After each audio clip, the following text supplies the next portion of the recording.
नमस्कार सर्वांना, माझ्या यूट्यूब चॅनलमध्ये तुमचं मनापासून खूप खूप स्वागत। तर आज मी कुरवड्याची भाजी बनवणार आहे। त्यासाठी हे बघा, मी कुरवड्याचा जे चुरा जे असते भुगा झालेला ते घेतलेला आहे। तुमच्याकडे नसेल तर तुम्ही कुरवड पण घेऊन असं बारीक करून घेऊ शकता चुरा करून। तर आपण ह्याला भिजत घालणार आहे। तर हे बघू शकता, मी पातेल्यामध्ये पाणी घेतले, त्यात टाकून घेते हे।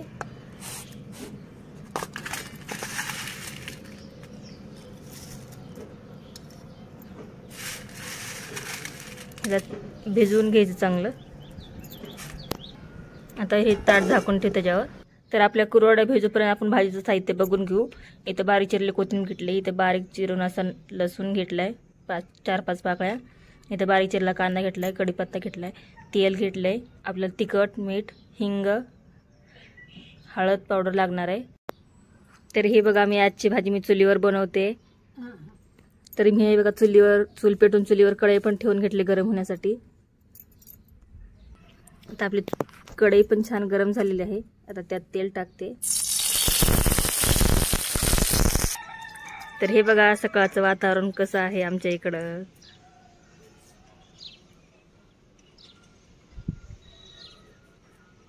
अशा छान वातावरणात मी चुलीवरती स्वयंपाक करते। तर हे बघा, आपलं तेल छान गरम झाले, त्यात मोहरी टाकून घेते।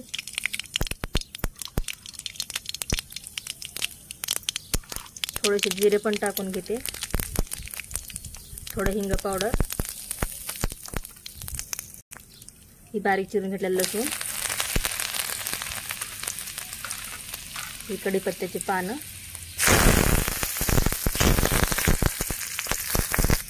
जर आता लसूण पण छान लाल झालेला आहे, त्यात कांदा टाकून घेते।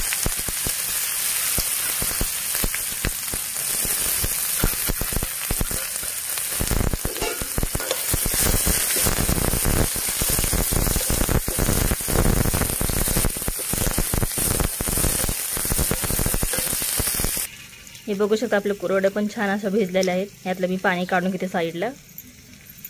हे बघा, मी पोहे चाळायच्या चाळणीमध्ये काढून घेतलेलं आहे।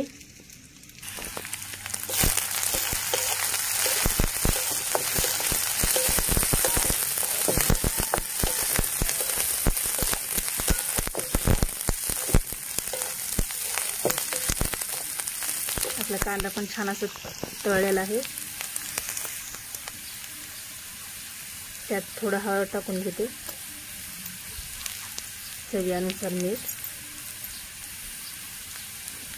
हे घरातलं काळं तिखट आहे ते टाकते, थोडीशी लाल मिरची टाकते,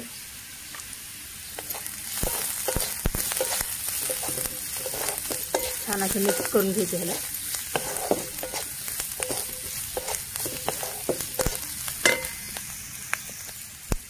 आता आपण हे साईडला कांदा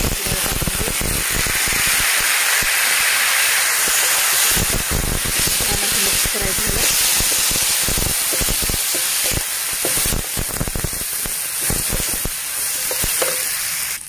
हे बघा, किती छान दिसते भाजी। आता त्याच्यावर झाकण ठेवून आपण वाफ काढून घेऊ चांगली। हे बघा, मी चांगली वाफ काढून घेतलेली आहे। त्याच्यावर टाकते बारीक चिरलेली कोथिंबीर थोडी,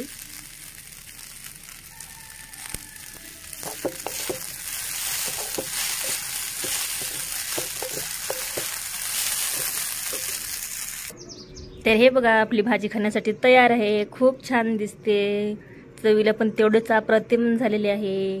कलर पण किती छान आलाय बघा भाजीला। भाजीला काय घरामध्ये नसेल तर ही भाजी करून बघा तुम्ही, तुम्हाला नक्की आवडेल। तर कशी वाटली आजची रेसिपी? आवडली का? आवडल्यास please channel like, share, subscribe करा। धन्यवाद।